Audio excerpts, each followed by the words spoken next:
안녕하세요. 호인 드림입니다. 시간이 자꾸 이렇게 흘러가는데도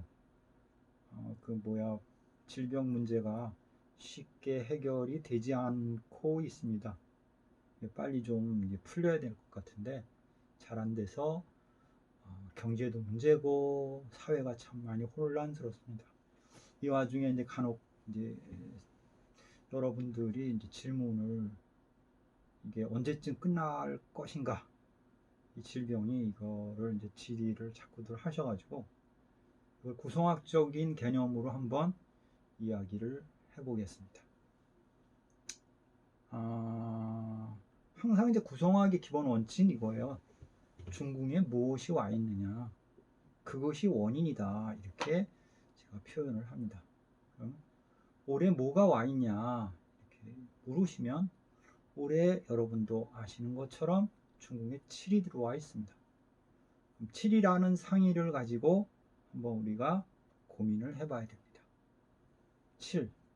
7은 그게 좋게 얘기하면 뭐 유흥, 애정, 뭐 기쁨, 즐거움, 금전, 뭐 이렇게 표현을 좀 하고, 약간 흉적인 개념 입장 속에서는 이렇게 수술이 문제가 생깁니다, 또 이렇게도 표현합니다.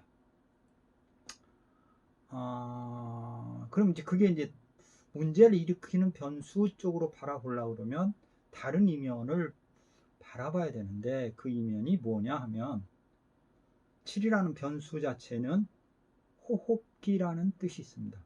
흉부, 가슴 쪽이겠죠. 가슴 쪽인 질병을 이야기합니다. 그래서 좌쪽 폐가 문제가 생긴다는 뜻이죠. 그쪽에 무슨 원인이 생길 수 있다, 그거를 수술을 해야 된다, 이렇게 표현할 수 있습니다. 그러면 뭐 올해 같은 경우에 만약에 원인이라고 하면 이제 예를 들어서 이 질병이 좌쪽 폐를 한번 잘 살펴보세요. 뭐 극단적인 표현은 이렇게 할 수도 있겠죠. 그럼 그 원인이 뭐냐, 또 이렇게 물을 수가 있잖아요. 원인이 뭐냐? 첫 번째는 조류입니다. 7이라는 상의 자체가 조류를 뜻합니다. 날아다니는 새. 가장 또 강력한 건 닭입니다. 닭도 들어갑니다. 또 호숫과 물 구덩이 옆에 있는 새 조류, 그럼 오리도 좀 포함이 되겠죠. 이런 형태가 되겠죠. 그리고 양계장도 포함을 시킬 수 있습니다. 이런 것이 문제가 돼서 이런 것 때문에 자폐가 문제가 생기고, 그로 인한 호흡기 질병이 끊임없이 생기며 폐혈증, 그 다음에 열나는 걸 뭐라고, 열병이라고 그러는데, 열병 또는 인후통, 치통, 이렇게도 표현을 하고, 원래 올해 들어오는 그런 질병사는 뭐냐라고 따지면 7이라는 상의 자체는 수술입니다. 수술이다, 이렇게 표현을 합니다. 그러면 이거는 발생이 언제 왔겠냐, 이렇게 또 우리가 추적을 해볼 수가 있겠죠. 그럼 그 질병이 언제쯤 시작될 수 있을까? 이 법칙은 제가 이제 매번 말씀을 드리지만 선로라는 법칙이 있습니다. 구성학에는 이제 선로라는 법칙이 있는데, 그 선로라는 법칙은 정입안에서 그러니까 곤궁과 간궁을 통과하는 숫자가 있습니다. 그러니까 예를 들어서 중궁에 7이 들면 1,4가 동행을 하고, 2가 되면 2, 6, 8이 동행하고, 이런 형태로 그거를 선로라고 합니다.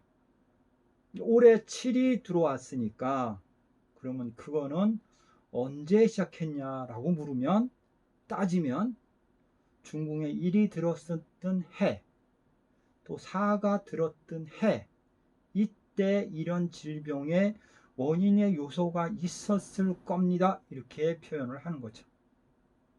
그건 이제 해년을 따집니다. 해년을 따집니다. 예를 들어서 그럼 달로 계산하자. 달로 계산하면 달은 문제가 언제냐? 달은 작년, 그러니까 기해년이죠. 12월이 중궁에 1이 들어오는 달이었습니다. 그러면 시발점은 언제냐? 12월 달이 증폭이 될 것이고, 그 전달이 3개월 전이니까 한 7, 8월 때가 4가 들어왔을 것 같아요. 그러니까 4달 1이 들어왔을 때의 달, 그 다음에 7이 들어오는 달, 그 달이 3월 달입니다. 그러니까 3월 달이면 지금이 4월 달 좀 들어와 있는 상태가 아직은 안 됐어요. 이 달이 이제 7이 들어온 달이니까 이 달이 강해지거나 변폭이 생기거나 마무리가 되거나 이렇게 해석을 할 수가 있습니다. 그러면 이게 끝나는 시점도 어떻게 찾느냐? 똑같습니다. 구성학에서는 수리가 바뀌고 변화하는 건데 그게 147, 258, 369 이렇게 변수가 생기는 건데 147 선로에서는 147이 움직일 때 사건사가 만들어지고 덮어지고 이렇게 해석을 합니다. 그러니까 이달 7, 그럼 마무리가 되는 달은 언제냐 라고 따지면 이달이 지나서 다시 4가 들어오는 달이 6월입니다. 6월 같은 경우에는 중궁에 4가 들어오면서 147의 선로를 마무리 짓는 형태의 변수가 이루어집니다. 그래서 구성학적으로 바라볼 때는 빠르면 이달, 좀 늦으면 아까 말씀드렸지만 한 6월 달쯤에 어떤 변수가 생기냐, 좀 잠잠해지거나 좀 답을 찾을 수 있지 않냐 이렇게 생각합니다. 이달 같은 경우라고 하면 이제 3월 5일부터 4월 3일이 7이에요. 그러니까 이달은 지켜보고 여기에 변수에서 약간 이제 문제가 생길 수가 있어요. 줄어들거나 아니면 더 늘어나거나 여기에 이제 어떤 변곡점이 생기는 거고, 제 생각에는 왜 6월이라고 하냐면 그때 중궁에 4가 옵니다. 구성학에서는 그해 그의 운세를 볼 때 항상 하지 기준으로 해서 다음 해 연도의 변수에 답을 주기 시작을 합니다. 그래서 보니까 6월 달이 하지가 들어오는 달이 되고, 그리고 중궁에 4가 들어오는 법칙에 의해서 그럼 내년이 변수에 온다라는 답이 되는 거죠. 그래서 6월이면 끝날 것 같다 이렇게 답을 정할 수 있습니다. 그래서 이제 구성학적으로 이제 찾아보면 늦어도 6월까지는 가야 된다 이렇게 이야기를 합니다.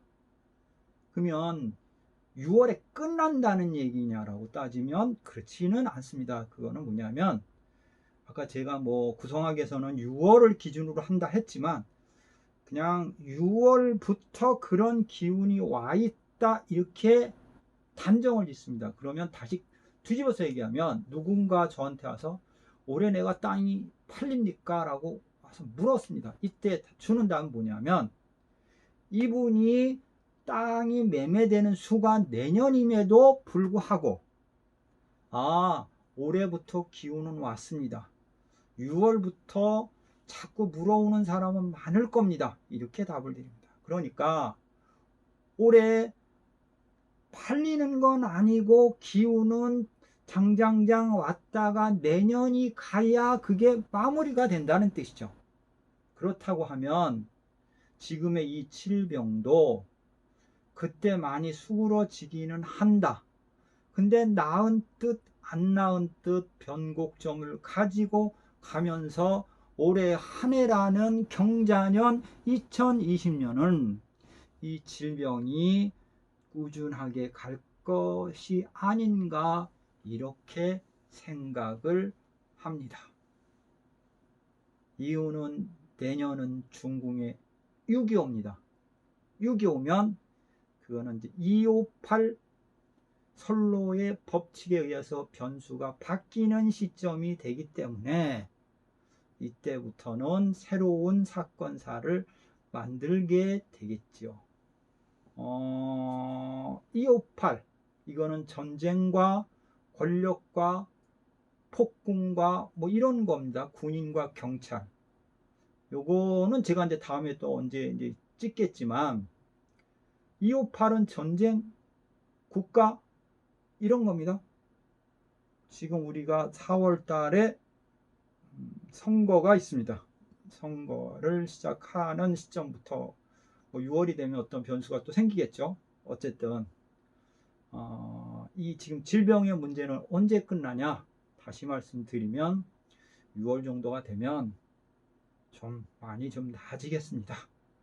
이렇게 제가 감히 말씀을 드릴 수가 있습니다. 그리고 이건 어디서부터 질병이 왔을까라고 물으면 그게 서쪽입니다. 서쪽. 우연치 않게 서쪽입니다. 또 이걸 긴 세월로 한번 추적을 해보면 이거는 2017년입니다. 2017년이 중궁에 일이 들어오는 시기입니다. 그래서 만약에 누군가가 야, 이게 뭐 어떤 뭐 이유가 좀 복잡했다. 언제부터 그래 그 서쪽이다. 언제부터였느냐라고 따지면 원인 뭐 제공 시기라고 하면 2017년부터 싹트기 시작해서 그 다음에 중궁에 7이 들어오는 올해 그것이 폭발적으로 문제를 일으켰고 그 다음에 발생한 것은 언제냐라고 했을 때 2019년 7, 8월 그 다음에 12월쯤부터 번성을 시작했고 그 다음에 2020년 들어와서 한국에서는 폭발적으로 문제를 일으켰다 이렇게 해석을 합니다. 그러면 언제 끝나냐? 똑같습니다. 지금이 7이고 그러니까 3월달이 7입니다. 그 다음에 6월달이 4입니다. 이때쯤 끝납니다. 조금 마무리가 됩니다. 이렇게 이야기를 할 수 있습니다. 지금까지 한 이야기는 제가 구성학적 논리와 법칙을 가지고 해석을 해 보았습니다. 여러분들한테 많은 도움이 되었으면 좋겠고 많은 도움이 되셨으면 좋아요와 구독하기를 많이 눌러주시면 저한테는 많은 도움이 되겠습니다. 감사합니다.